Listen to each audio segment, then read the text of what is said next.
Selamat datang dalam program pelajaran Sekolah Sahabat kita. Semoga pelajaran demi pelajaran akan membuat iman kita bertumbuh dan lebih dewasa lagi dalam kerohanian. Kita telah tiba pada pelajaran ke-10 dengan judul pelajaran Kepada Siapa Akhir Telah Datang. Dan seperti biasa, sebelum kita memulai pelajaran kita, mari kita sama-sama berdoa. Bapa kami dalam surga, terima kasih ya Tuhan atas kesempatan yang indah di mana kami boleh belajar melalui firman Tuhan dalam pelajaran Sekolah Sahabat. Kami mohon Roh Suci Tuhan hadir di tengah-tengah kami, menerangi hati kami ya Tuhan, supaya kami boleh mengerti akan maksud dan rencana Tuhan melalui pelajaran ini. Terima kasih Tuhan, dalam nama Tuhan Yesus kami berdoa. Amin. Ayat hafalan kita adalah dari 1 Korintus 10 ayat 11 dan 12. Semuanya ini telah menimpa mereka sebagai contoh dan dituliskan untuk menjadi peringatan bagi kita yang hidup pada waktu di mana zaman akhir telah tiba. Sebab itu siapa yang menyangka bahwa ia teguh berdiri, hati-hatilah supaya ia jangan jatuh. Dalam beberapa tahun terakhir, dunia telah menyaksikan peningkatan dalam peristiwa-peristiwa yang mengkhawatirkan, baik itu peperangan, berbagai bentuk bencana alam, kejahatan manusia, semuanya mendominasi berita dan meningkat baik dalam frekuensi dan intensitasnya. Perekonomian negara yang seperti sedang diambang kehancuran, dan juga krisis global yang membuat banyak orang merasa cemas, bingung, dan takut mengenai masa depan. Bagi orang-orang yang melihat peristiwa-peristiwa ini terjadi melalui lensa Alkitabiah, tanda-tanda ini mengingatkan bahwa kita hidup dalam hari-hari terakhir sejarah dunia. Kita akan pelajari pelajaran hari Minggu yang berjudul Murka Anak Domba. Wahyu 6 ayat 16 berkata sebagai berikut. Dan mereka berkata kepada gunung-gunung dan kepada batu-batu karang itu, runtuhlah menimpa kami dan sembunyikanlah kami terhadap Dia yang duduk di atas tahta dan terhadap murka anak domba itu. Siapakah yang disebut di sini sebagai berkata kepada gunung dan batu karang untuk runtuh menimpa mereka? Mereka lebih baik ditimpa batu karang karena mereka takut terhadap murka anak domba. Siapa mereka ini? Siapa mereka bisa kita ketahui dari ayat sebelumnya, yaitu di ayat 15, Wahyu pasal 6.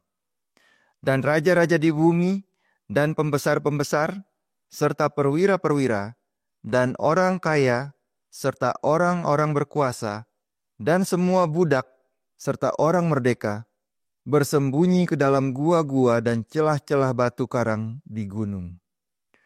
Jadi berdasarkan Wahyu pasal 6, tidak ada kategori tertentu bagi mereka yang takut menghadapi murka anak domba ini. Siapa itu? Semua kalangan. Akan tetapi yang kita tahu adalah peristiwa ini terjadi pada meterai yang ke-6. Kenapa orang-orang ini takut menghadapi murka Allah? Tidak diceritakan di dalam Wahyu pasal 6. Perhatikan tetapi Wahyu pasal 14, pekabaran malaikat ketiga yang berbicara mengenai anggur murka Allah. Wahyu pasal 14 ayat 9 dan 10. Dan seorang malaikat lain, malaikat ketiga menyusul mereka dan berkata dengan suara nyaring, jikalau seorang menyembah binatang dan patungnya itu dan menerima tanda pada dahinya atau pada tangannya, maka ia akan minum dari anggur murka Allah yang disediakan tanpa campuran dalam cawan murkanya. Dan ia akan disiksa dengan api dan belerang di depan mata malaikat-malaikat kudus dan di depan mata anak domba. Di sini lebih jelas siapa yang akan menerima anggur murka Allah, yaitu dikatakan mereka yang menyembah binatang dan patungnya dan menerima tanda binatang itu. Saudara-saudara yang dikasihi Tuhan, tanda binatang yang dimaksud di sini adalah undang-undang hari Minggu yang akan diberlakukan menjadi hukum. Semua orang akan dipaksa untuk menerima hukum ini. Siapa yang tidak menerima, tidak bisa berjual beli. Dan bahkan dikatakan dalam ayat 15, dia akan dibunuh. Inilah tanda binatang tersebut. Dan anggur murka Allah akan diturunkan bagi mereka yang memiliki tanda binatang ini. Mereka yang menerima undang-undang hari Minggu. Pekabaran malaikat pertama katakan dalam Wahyu pasal 14 ayat 7, dan ia berseru dengan suara nyaring, takutlah akan Allah dan muliakanlah Dia, karena telah tiba saat penghakimannya, dan sembahlah Dia yang telah menjadikan langit dan bumi, dan laut, dan semua mata air. Perhatikan di sini, bahwa pada perkabaran malaikat yang pertama, dan bagi mereka yang akan menerima anggur murka Allah, sama-sama ada kata takut di situ. Kalau seseorang takut akan Allah, dan memuliakan Allah, dan menyembah Allah, maka orang tersebut tidak perlu takut akan murka anak domba. Tetapi kalau seseorang menerima tanda binatang, berarti orang tersebut tidak takut akan Allah, sehingga orang itu akan takut terhadap murka anak domba. Pada saat itu sudah terlambat untuk takut akan Allah, karena mereka tidak akan luput dari murka Allah. Karena mereka tidak takut akan Allah, pada waktu masih boleh untuk berbakti dan memilih untuk takut kepada Allah. Dan kenapa kita diminta untuk takut akan Allah menurut pekabaran malaikat pertama? Disebutkan alasannya pada ayat yang sama, yaitu karena Dia yang menjadikan langit, bumi, laut, dan semua mata air. Ini adalah bahasa yang sama yang digunakan dalam hukum keempat, hukum hari Sabat. Dengan kata lain, kita diminta untuk menyembah Allah karena Allah adalah pencipta kita. Ketika orang menerima tanda binatang atau undang-undang hari Minggu, berarti mereka menolak menyembah Allah. Berarti mereka tidak mengakui bahwa Allah adalah pencipta. Yang menjadi masalah di sini adalah worship atau ibadah. Baik Allah maupun setan sama-sama mengklaim perbaktian dari manusia. Tetapi setan tidak mempunyai dasar untuk disembah. Selain karena dia mencoba untuk merebut kekuasaan dari Tuhan. Allah memiliki Sabat dan setan menciptakan hari ibadah tandingan, yaitu hari Minggu. Tanda binatang ataupun undang-undang hari Minggu ini adalah institusi setan melalui kepausan Roma dan akan diberlakukan pemaksaannya oleh Amerika Serikat. Marilah kita dengarkan panggilan malaikat pertama untuk supaya kita takut akan Allah, memuliakan dan menyembah Dia sekarang, oleh karena Allah adalah Khalik pencipta, supaya kita tidak perlu takut terhadap anggur murka Allah yang akan diturunkan atas mereka yang tidak menyembah Allah. Itu adalah pelajaran bagi kita untuk hari Minggu. Selanjutnya kita masuk kepada pelajaran hari Senin, yaitu penginjilan Nuh. Matius 24 ayat 37. Sebab sebagaimana halnya pada zaman Nuh, demikian pula halnya kelak pada kedatangan Anak Manusia. Ada pelajaran mengenai kedatangan Yesus yang kedua kali yang bisa kita pelajari dari peristiwa air bah pada zaman Nuh. Apa kira-kira pelajarannya? Mari perhatikan Kejadian pasal 6 dari ayat 12 dan 13. Allah menilik bumi itu, dan sungguhlah rusak benar, sebab semua manusia menjalankan hidup yang rusak di bumi. Ayat 13, berfirmanlah Allah kepada Nuh, Aku telah memutuskan untuk mengakhiri hidup segala makhluk, sebab bumi telah penuh dengan kekerasan mereka. Jadi aku akan memusnahkan mereka bersama-sama dengan bumi. Melalui Nuh, Tuhan telah memberikan amaran bahwa dunia akan dibinasakan dengan air bah. Mari kita perhatikan selanjutnya tulisan dalam buku Para Nabi dan Bapa, halaman 87, paragraf yang kedua. Sementara Nuh menyampaikan amarannya kepada dunia ini, usaha pekerjaannya memberikan bukti akan kesungguh-sungguhannya. Dengan cara itu imannya disempurnakan dan menjadi nyata sekali. Ia memberikan kepada dunia ini satu teladan untuk mempercayai apa yang dikatakan Allah. Apa yang ia miliki dipakai untuk membangun Batra itu. Ini menunjukkan bahwa perbuatan Nuh menyertai imannya. Banyak orang percaya Yesus akan datang, tetapi gantinya menggunakan harta mereka untuk penginjilan, mereka menumpuk harta benda di dunia. Ketika ia memulai pembangunan bahtera raksasa itu di atas bumi yang kering, orang banyak datang dari segala penjuru untuk melihat sesuatu yang ganjil dan untuk mendengarkan kata-kata yang diucapkan dengan sungguh-sungguh dan penuh semangat oleh pengkhotbah yang luar biasa itu. Setiap pukulan terhadap pekerjaan membangun bahtera itu merupakan satu kesaksian kepada orang banyak. Ketika amaran diberikan, masih ada kesempatan bagi orang untuk bertobat. Mari kita lihat paragraf selanjutnya dari Para Nabi dan Bapa. Mula-mula banyak orang yang kelihatannya menerima akan amaran itu, tetapi mereka tidak berpaling kepada Allah dengan pertobatan yang sejati. Mereka tidak mau meninggalkan dosa-dosa mereka. Selama waktu yang berlangsung sebelum air bah itu datang, iman mereka telah diuji dan mereka gagal untuk menghadapinya. Jadi di sini kita lihat bahwa Nuh memberikan amaran mengenai penghakiman yang akan datang. Ini sama halnya dengan pekabaran 3 malaikat yang diberikan sebelum Yesus datang, yang mengamarkan kepada bangsa, bahasa, dan kaum untuk takut akan Tuhan karena telah tiba hari penghakimannya. Dan pada zaman Nuh, amaran diberikan agar orang-orang bertobat dan meninggalkan dosa-dosanya. Dan sebelum Yesus datang, amaran diberikan agar orang-orang takut akan Tuhan dan keluar dari Babylon. Babylon adalah simbol dari kejahatan dan pemberontakan manusia yang melawan hukum-hukum Tuhan. Dan juga pada masa pekabaran diberikan, masih ada kesempatan untuk bertobat. Tetapi kemurahan Tuhan ada batasnya. Tidak untuk selama-lamanya amaran akan diberikan.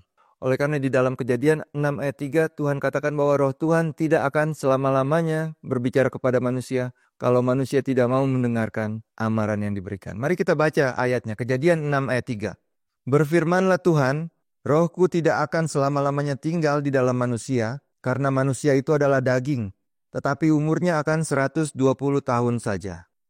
Selama 120 tahun, kemurahan Tuhan menunggu supaya manusia bertobat di zaman Nuh. Tetapi manusia tidak mau bertobat. Tulisan Roh Nubuat dalam buku Para Nabi dan Bapa berkata sebagai berikut. Tetapi Nuh berdiri teguh bagaikan batu karang di tengah-tengah terpaan badai.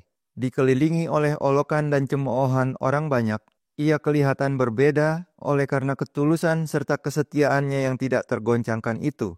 Suatu kuasa menyertai kata-katanya, karena itu adalah suara Allah kepada manusia melalui hambanya. Hubungan dengan Allah menjadikan hubungannya kuat di dalam kuasa yang tidak terbatas itu.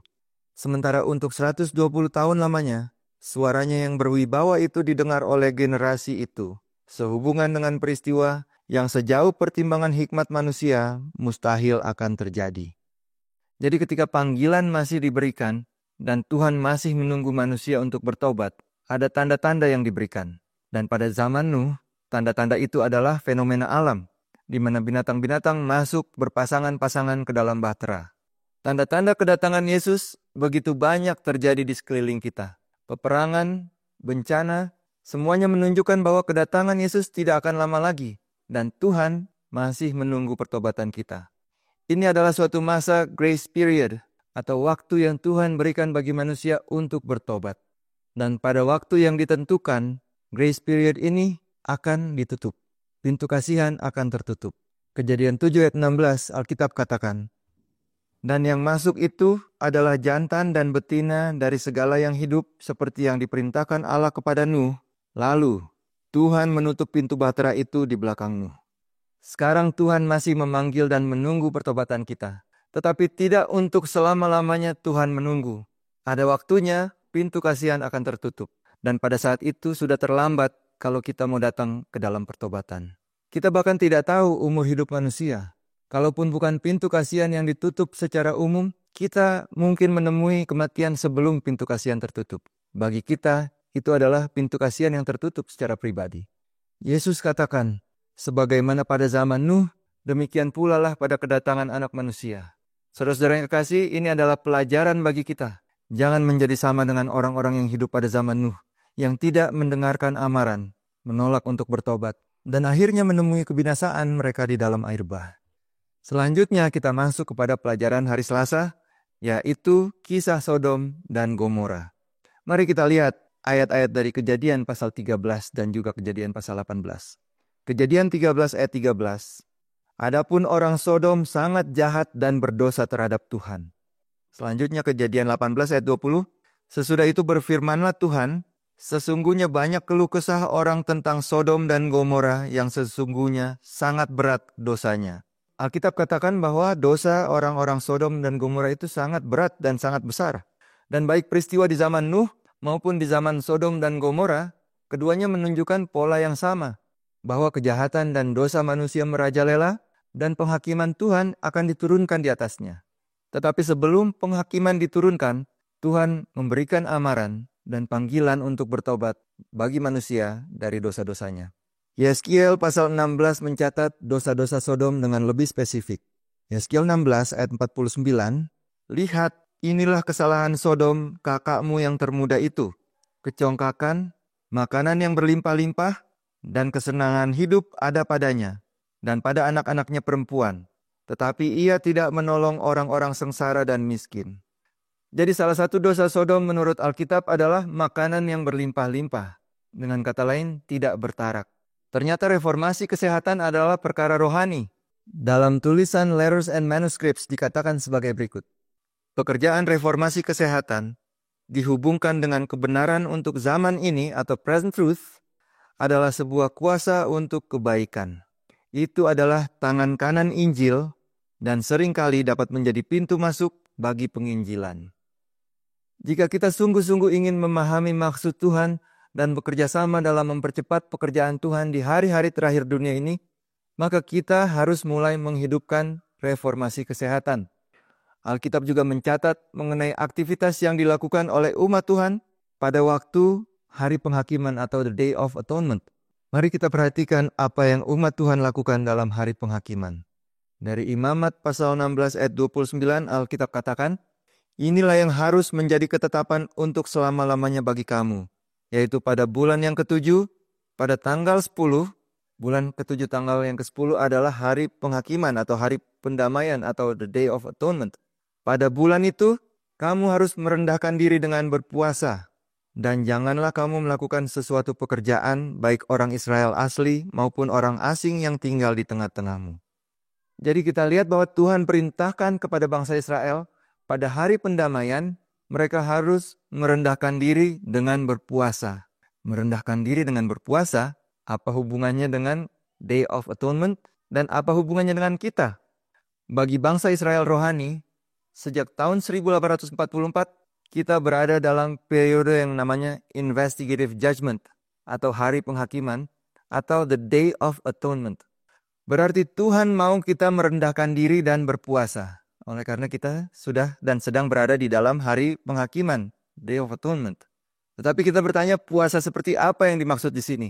Apakah kita tidak makan dan minum sama sekali selama periode masa penghakiman ini? Mari perhatikan tulisan Roh Nubuat di dalam buku Medical Missionary, halaman 283 paragraf yang keempat.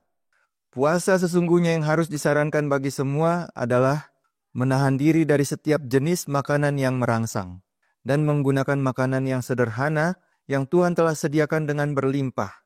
Manusia perlu lebih sedikit memikirkan mengenai apa yang mereka harus makan dan minum dari makanan badani dan lebih banyak memikirkan tentang makanan surgawi yang akan memberikan karakter dan kesegaran bagi keseluruhan pengalaman rohani. Inilah nasihat Alkitab dan Roh Nubuat bagi kita yang hidup dalam waktu penghakiman. Alkitab katakan dalam Yesaya pasal 22, mulai dari ayat 12 sampai 14. Pada waktu itu Tuhan semesta alam menyuruh orang menangis dan meratap dengan menggundul kepala dan melilitkan kain kabung.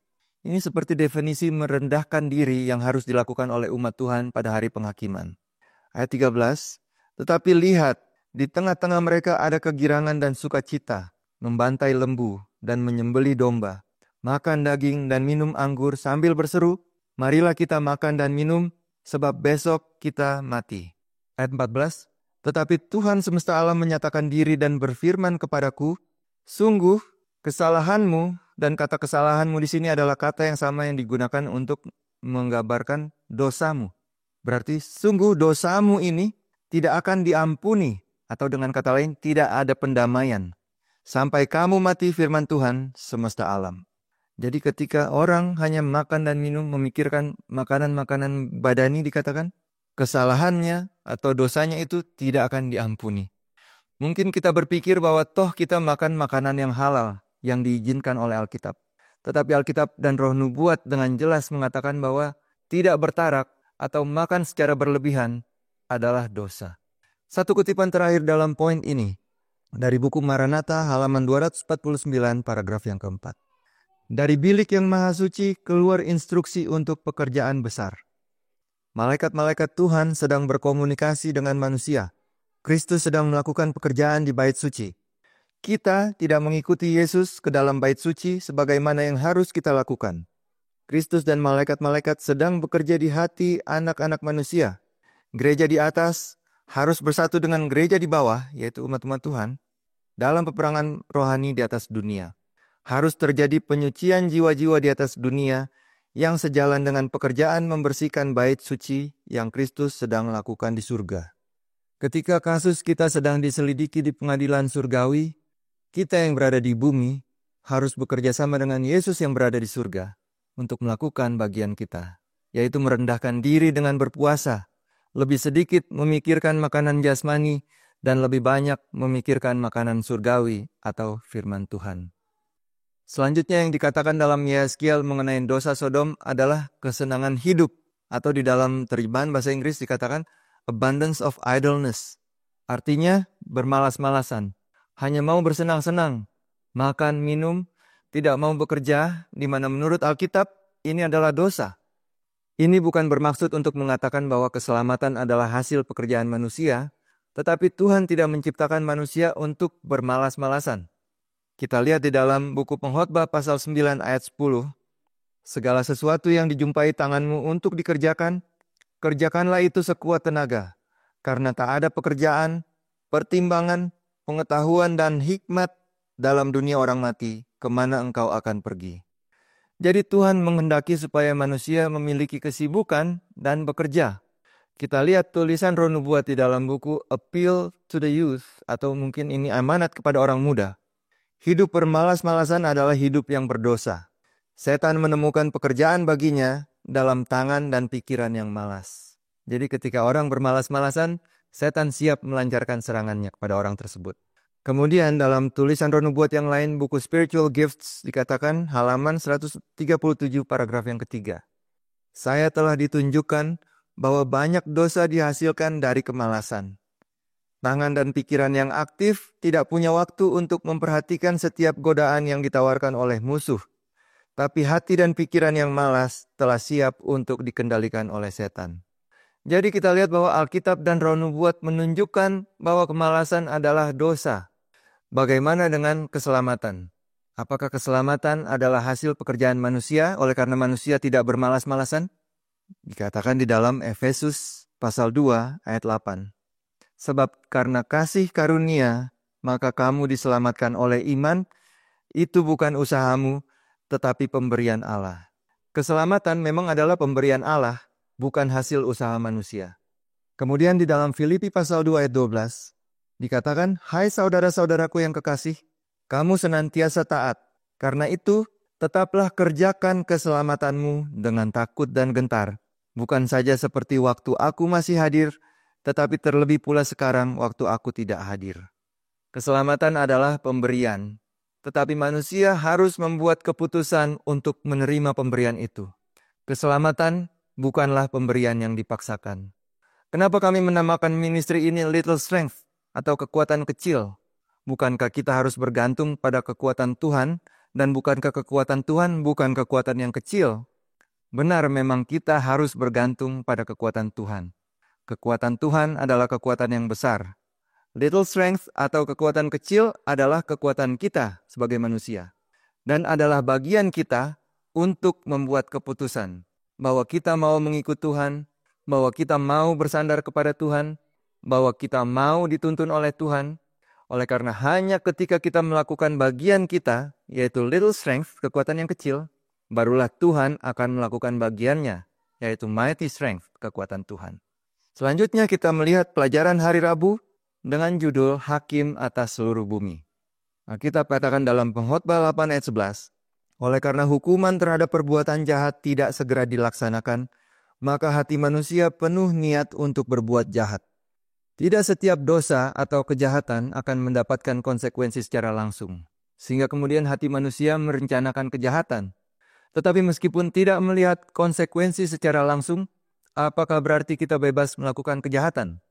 Kalau kita baca buku Hakim-Hakim, bangsa Israel pada waktu itu belum memiliki raja. Tuhanlah yang menjadi raja mereka. Tetapi mereka tidak mau mendengar nasihat dan perintah Tuhan. Dan kemudian buku Hakim-Hakim ditutup dengan kata-kata seperti yang ditulis di dalam Hakim-Hakim pasal 21 ayat 25. Ayat terakhir dari buku Hakim-Hakim. Pada zaman itu, tidak ada raja di antara orang Israel. Setiap orang berbuat apa yang benar menurut pandangannya sendiri. Apa yang benar menurut pandangannya sendiri. Teori kebahagiaan manusia sekarang adalah bahwa Anda berhak bahagia. Jangan lupa bahagia. Lakukan apa saja yang bisa membuat Anda bahagia. Apakah kira-kira seperti itu? Dikatakan juga oleh banyak orang bahwa kebenaran menurut Anda belum tentu kebenaran menurut saya. Marilah kita menjalankan kebenaran menurut masing-masing. Apakah benar ada bermacam-macam kebenaran? Alkitab katakan dalam Yohanes 17 ayat 17, kuduskanlah mereka dalam kebenaran, firman-Mu adalah kebenaran. Jadi bukan pandangan sendiri yang menjadi standar, tetapi firman Tuhan yang menjadi standar, di mana setiap manusia akan diadili menurut standar ini. Kenapa Tuhan tidak langsung membinasakan Lucifer ketika Lucifer memberontak di surga? Karena Tuhan ingin memberikan kesempatan untuk membuktikan tuduhan Lucifer bahwa hukum Tuhan tidak lagi diperlukan. Setelah kesempatan diberikan, semua orang bisa melihat dan menjadi hakim. Apakah benar prinsip yang diperkenalkan oleh Lucifer adalah untuk kebaikan? Semuanya adalah tipuan oleh karena menyimpang dari kebenaran. Kita tidak bisa hidup menurut keinginan sendiri, menurut pandangan kita sendiri. Amsal di dalam pasal 14 ayat 12 katakan, ada jalan yang disangka orang lurus, tetapi ujungnya menuju maut. Kenapa kita tidak bisa hidup menurut kecenderungan hati kita sendiri? Di dalam Yeremia pasal 17 ayat 9 Alkitab juga katakan, betapa liciknya hati, lebih licik daripada segala sesuatu. Hatinya sudah membatu, siapakah yang dapat mengetahuinya? Menurut saya terjemahan dalam bahasa Indonesia kurang tepat. Oleh karena di dalam New King James sebenarnya dikatakan, the heart is deceitful above all things and desperately wicked. Who can know it? Desperately wicked. Deceitful above all things. Jadi hati manusia itu menipu dan sangat jahat. Kita tidak bisa mempercayai hati kita sendiri. Kita harus berpegang pada firman Tuhan. Itulah pelajaran hari Rabu. Dan selanjutnya kita lihat pelajaran hari Kamis yang berjudul Penghakiman Pra-Advent. Penghakiman pra-Advent adalah investigative judgment, yaitu hari penghakiman sebelum kedatangan Yesus. Kita sering mendengar orang katakan bahwa kita harus mempersiapkan diri bagi kedatangan Yesus yang tidak lama lagi. Dan kita juga tahu bahwa banyak orang muda mungkin berpikir untuk mencari kesenangan dunia dulu sebanyak-banyaknya, kalau sudah puas nanti baru akan bertobat. Sebenarnya apa yang harus kita persiapkan, dan untuk peristiwa apa tepatnya persiapan yang harus kita lakukan? Oleh karena sepertinya banyak yang berpikir bahwa masih banyak waktu untuk bersenang-senang sebelum melakukan persiapan bagi kedatangan Yesus. Alkitab katakan dalam Wahyu 22 ayat 12, Yesus sendiri katakan, sesungguhnya aku datang dan aku membawa upahku untuk membalaskan kepada setiap orang menurut perbuatannya. Jadi Yesus akan datang segera dengan membawa upah yang sesuai dengan perbuatan seseorang. Kemudian Roma pasal 2 ayat 6-8 juga katakan sebagai berikut. Ia akan membalas setiap orang menurut perbuatannya, yaitu hidup kekal kepada mereka yang dengan tekun berbuat baik, mencari kemuliaan, kehormatan dan ketidakbinasaan, tetapi murka dan geram kepada mereka yang mencari kepentingan sendiri, yang tidak taat kepada kebenaran, melainkan taat kepada kelaliman. Dari mana kita tahu, atau dari mana Yesus tahu, upah apa yang harus diberikan kepada siapa? Siapa yang mendapat upah hidup kekal, dan siapa yang mendapat upah murka dan kegeraman, yang adalah anggur murka Allah, yang diberikan tanpa campuran, sebagaimana yang ditulis di dalam Wahyu pasal 14, pekabaran 3 malaikat. Mari kita perhatikan ayat-ayat berikut ini. Pengkhotbah pasal 12 ayat 14, karena Allah akan membawa setiap perbuatan ke pengadilan yang berlaku atas segala sesuatu yang tersembunyi, entah itu baik, entah itu jahat. 2 Korintus 5 ayat 10, sebab kita semua harus menghadap tahta pengadilan Kristus, supaya setiap orang memperoleh apa yang patut diterimanya, sesuai dengan yang dilakukannya dalam hidupnya ini, baik ataupun jahat. Jadi ada pengadilan yang harus dihadapi oleh manusia. Buku Daniel pasal 7 ayat 9 dan 10, sementara aku terus melihat, tahta-tahta diletakkan, lalu duduklah yang lanjut usianya. Pakaiannya putih seperti salju, dan rambutnya bersih seperti bulu domba. Kursinya dari nyala api dengan roda-rodanya dari api yang berkobar-kobar. Suatu sungai api timbul dan mengalir dari hadapannya. 1000 kali beribu-ribu melayani dia, dan selaksa kali berlaksa-laksa berdiri di hadapannya. Lalu duduklah majelis pengadilan, dan dibukalah kitab-kitab. Jadi memang ada pengadilan, dan ini adalah pengadilan yang menentukan siapa yang akan mendapatkan upah hidup yang kekal, dan siapa yang akan mendapatkan murka Allah. Perhatikan juga tulisan dari buku Kemenangan Akhir berikut ini. Setiap pekerjaan manusia harus melewati pemeriksaan Allah dan tercatat sebagai kesetiaan atau ketidaksetiaan. Di hadapan setiap nama di buku-buku di surga tertulis dengan sangat tepat setiap kata yang salah, setiap perbuatan egois, setiap tugas yang tidak diselesaikan, dan setiap dosa yang dirahasiakan dengan setiap kepura-puraan. Amaran surgawi dan teguran-teguran yang diremehkan, waktu yang disia-siakan, kesempatan yang tidak dikembangkan, pengaruh yang digunakan untuk kebaikan atau untuk kejahatan dengan akibat-akibat yang luas, semuanya dicatat oleh malaikat pencatat. Tidak ada yang lewat dari catatan malaikat. Setiap perbuatan maupun perkataan, semuanya tercatat dalam buku catatan masing-masing individu. Kita baca lebih lanjut buku Kemenangan Akhir halaman 505. Pada waktu kitab-kitab catatan dibukakan dalam pengadilan, kehidupan semua orang yang percaya kepada Yesus diperiksa kembali di hadapan Allah. Dimulai dengan mereka yang pertama hidup di dunia ini. Pembela kita menghadapkan setiap perkara dari setiap generasi dan diakhiri dengan yang masih hidup. Setiap nama disebutkan, setiap kasus diperiksa dengan cermat. Ada nama-nama yang diterima, ada yang ditolak. Bila mana ada orang-orang yang dosanya tercatat dalam kitab catatan, yang tidak bertobat dan yang tidak diampuni, maka namanya akan dihapuskan dari kitab kehidupan dan catatan-catatan perbuatan baik mereka akan dihapus dari buku peringatan Allah. Tuhan menyatakan kepada Musa, siapa yang berbuat dosa kepadaku, nama orang itulah yang akan kuhapuskan dari dalam kitabku. Dan Nabi Yeskiel berkata, jikalau orang benar berbalik dari kebenarannya dan melakukan kecurangan, segala kebenaran yang dilakukannya tidak akan diingat-ingat lagi. Jadi kita perlu sungguh-sungguh bertobat. Kita perlu bergumul dengan Tuhan untuk mendapatkan kepastian bahwa tidak ada lagi dosa-dosa yang tersembunyi. Dan bahwa semua dosa-dosa sudah kita tinggalkan. Sudah kita mintakan pengampunan. Dan bahwa kita sudah menerima pengampunan. Dan kita tidak akan berhenti berdoa dan bergumul dengan Tuhan sampai kita mendapat jaminan bahwa semua dosa kita sudah diampuni. Kita perlu mendapatkan pengalaman seperti Yakub. Kalau kita akan bertahan untuk menghadapi masa kepicikan Yakub yang akan kita lalui. Di Yabok, Yakub bergumul dengan seorang malaikat, di mana malaikat itu adalah Yesus sendiri. Kejadian 32 ayat 26. Lalu kata orang itu, biarkanlah aku pergi, karena fajar telah menyingsing. Saud Yakub, aku tidak akan membiarkan engkau pergi, jika engkau tidak memberkati aku. Yakub tidak mau melepaskan pegangannya terhadap Yesus, sampai ia tahu bahwa dosa-dosanya telah diampuni.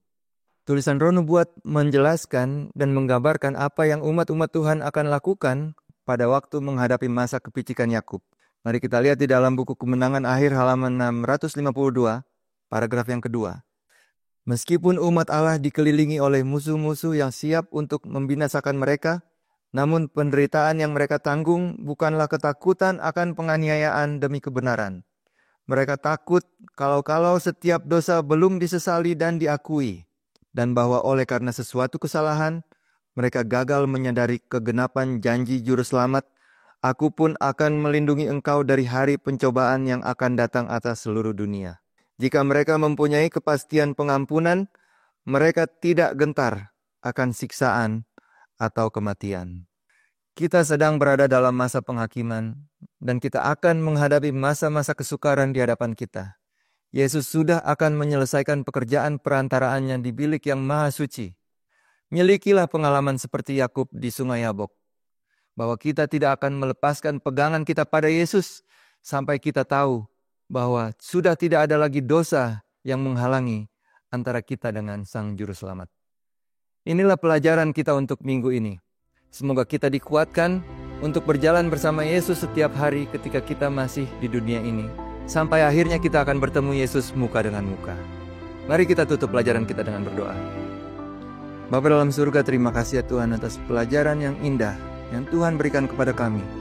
Biarlah pelajaran ini boleh Tuhan meteraikan di dalam hati kami dan boleh menjadi pegangan kami untuk menjalani hari-hari kehidupan kami dan melalui hari-hari yang sukar di hadapan kami ini, ketika kami tahu bahwa Yesus akan senantiasa menyertai kami. Tuhan kiranya memberkati penonton-penonton yang menyaksikan pelajaran ini. Tuhan memberikan kekuatan dan meneguhkan iman mereka juga ya Tuhan. Terima kasih Tuhan, dengar dan sempurnakanlah doa ini dalam nama Yesus. Amin. Terima kasih Anda sudah bergabung dalam pelajaran ini. Kiranya Tuhan memberkati. Sampai jumpa pada pelajaran minggu yang akan datang.